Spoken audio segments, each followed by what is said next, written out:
Hi, I'm Shelley Fishel from Tomorrow's VA. We're going to learn about Smartart in this video.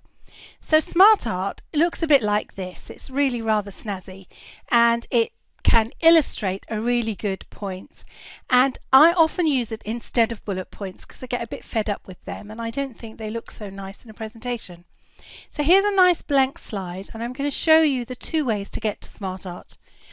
Method 1 is using the placeholder here. There's an icon called Insert Smartart Graphic. Otherwise, I can go to the Insert ribbon where I can choose Smartart.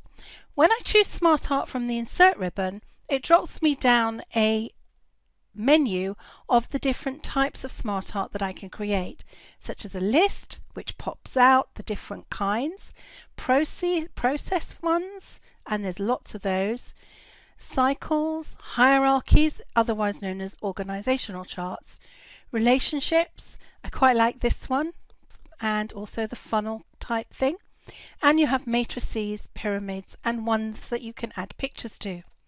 If I click the Smartart icon here, I get the same options. They just pop out in a different place. So I'm going to choose a list because I like lists, and I'm just going to show you actually no, I'm going to go for a process. Here's the one in the slide I just showed you, this step up process. So we'll pick that one.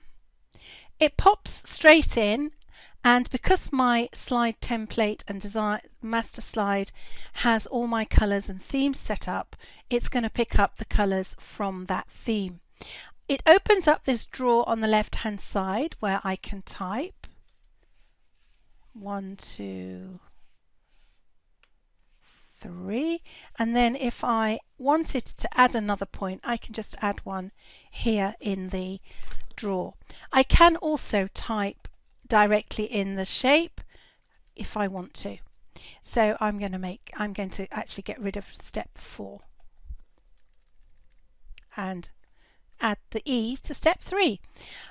This allows me to demote or promote and reorder up. So if I'm on this number 1, if I'm on number 2, I can choose to swap them around like so.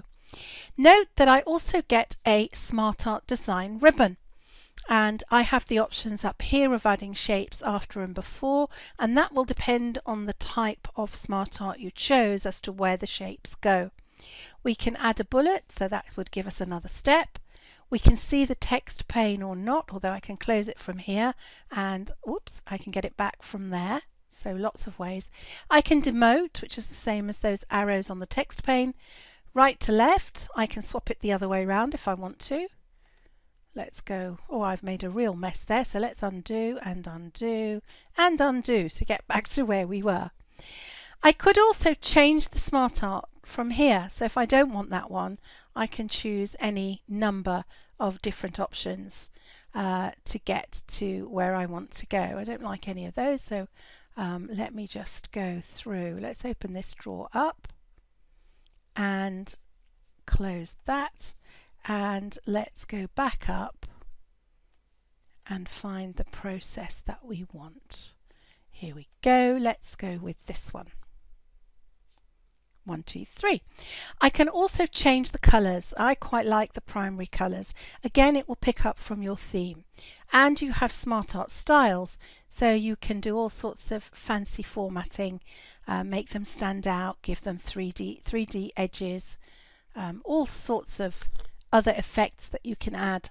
So I hope you agree with me that Smartart is a really great addition, and you won't see bullet points almost at all in any of my presentations. If I have to have a list, I will use Smartart because it's far more visually engaging than a boring list of bullet points.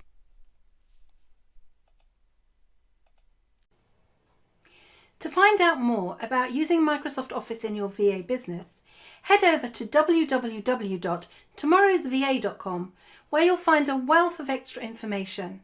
We have a very active blog, and you'll also get access to our brilliant online training.